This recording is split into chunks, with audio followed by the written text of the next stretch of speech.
कमाले आशिकी हर शख्स को हासिल नहीं होती। हजारों में कोई मजनू, कोई फरहाद होता है। किसी भी काम को अंजाम तक ले जाने के लिए जरूरत होती है भीड़ से अलग निकल आने की, मेहनत और लगन की। अंजू गुप्ता इंदिरापुरम RWA की प्रेसिडेंट हैं।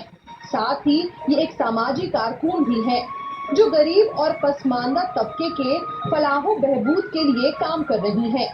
कर्तव्य बोध नाम से एक गैर सरकारी इदारा चला रही हैं। ये पठानकोट पंजाब में पैदा हुई और वहीं पली बड़ी। शादी के बाद ये दिल्ली आ गई। तो नाज़रीन, आपने देखा हमारी आज की मेहमान का सफरनामा, और आइए अब के साथ इस्तेमाल करें हमारी आज की मेहमान अंजू गुप्ता का, जो कि RWA की प्रेसिडेंट है और वैसे भी सोशली काफी एक्टिव है। आइए जोरदार तालियों के साथ इस्तेमाल करें। अंजू जी, एक बार फिर से आपको इस्तकबाल है हमारे प्रोग्राम में। तो अगर हम बात करते हैं, जब RWA की बात करते हैं तो हम देखते हैं कि अक्सर वहाँ पर जो प्रेसिडेंट होते हैं वो ज़्यादातर मर्द होते हैं। आप जब वहाँ की प्रेसिडेंट बनी तो आपको कैसा लगता है, क्या जिम्मेदारियाँ हैं आपके ऊपर?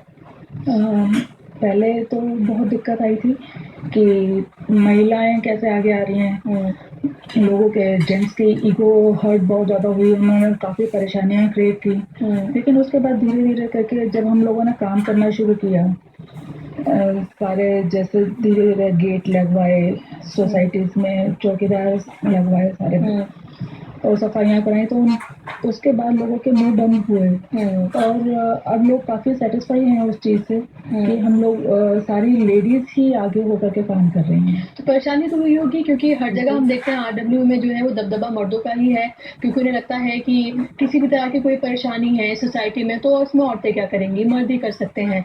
तो आपने इसको क्या एक तरह से चैलेंज की तरह लिया था कि आपको करना ही है? हाँ, चैलेंज की तरह ही लिया था, क्योंकि पहले 3 एसोसिएशंस बन चुकी थी और 2-2 महीने 3-3 महीने के बाद सब खत्म हो गई थी।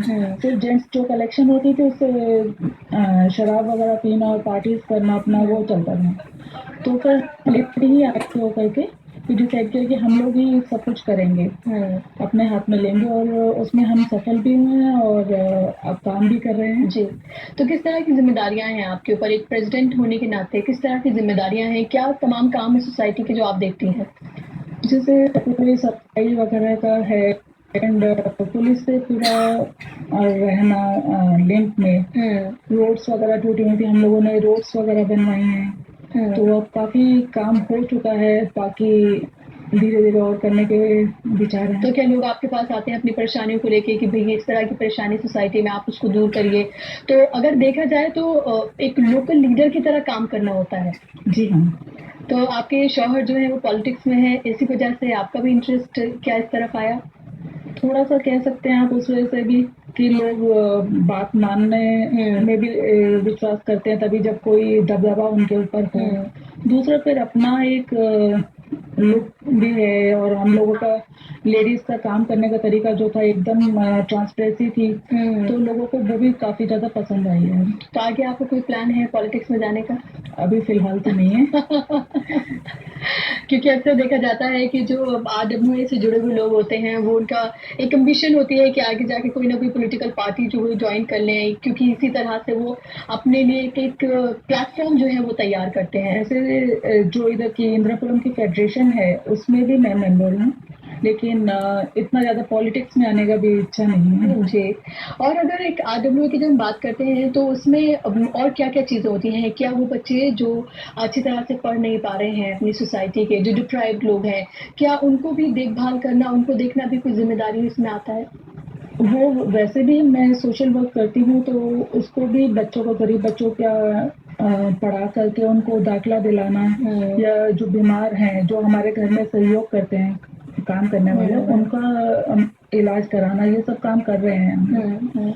जो भी मतलब कलेक्शन होता है उससे हम थोड़ा थोड़ा करके सबको करते हैं, बाकी पर्सनल लेवल पे भी सब औरतें मिल करके कर रही हैं। जी, तो किस तरह के प्रोग्राम्स हैं जो आप अपनी सोसाइटी में कराती रहती हैं?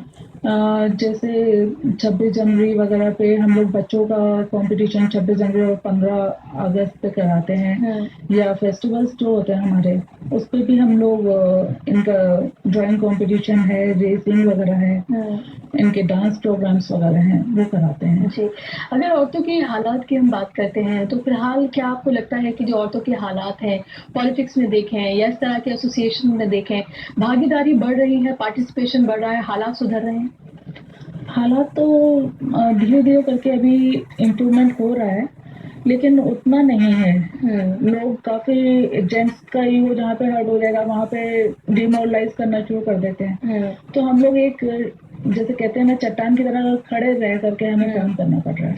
कभी ऐसा लगा कि अब बहुत हो गया और बहुत लोग परेशान कर रहे हैं और क्या मैंने सरदर्दी अपने सर पर ले ली, इतना काम करना पड़ता है, छोड़ देते हैं इसको? लगता है, लेकिन अगर हम लोगों ने छोड़ा तो फिर वही हाल हो जाएगा, इसलिए हम लोग उस चीज़ को कंटिन्यूअसली कर रहे हैं। बर्दाश्त करना पड़ता है, लोगों का काम है बोलना, हम लोग आगे काम कर रहे हैं। तो क्या आपने इसे एक एम की तरह लिया हुआ है कि नहीं, एक मिसाल बन के दिखानी है, ताकि जब मैं इसको छोड़ूं तो कोई और जो वहाँ की खातून है या महिला है वो आके इसको ज्वाइन करे और हम एक तरह से अपना दबदबा इसे बनाकर रखें? जी हाँ, यही है कि लेडीज ही जैसे इलेक्शंस होंगे तो सेकंड टाइम अभी तो सिलेक्ट हुए ही हैं, जब अब हमारा टेन्योर खत्म होगा तो हम लोग यही चाहेंगे जी कि कोई और आए लेडीज में से।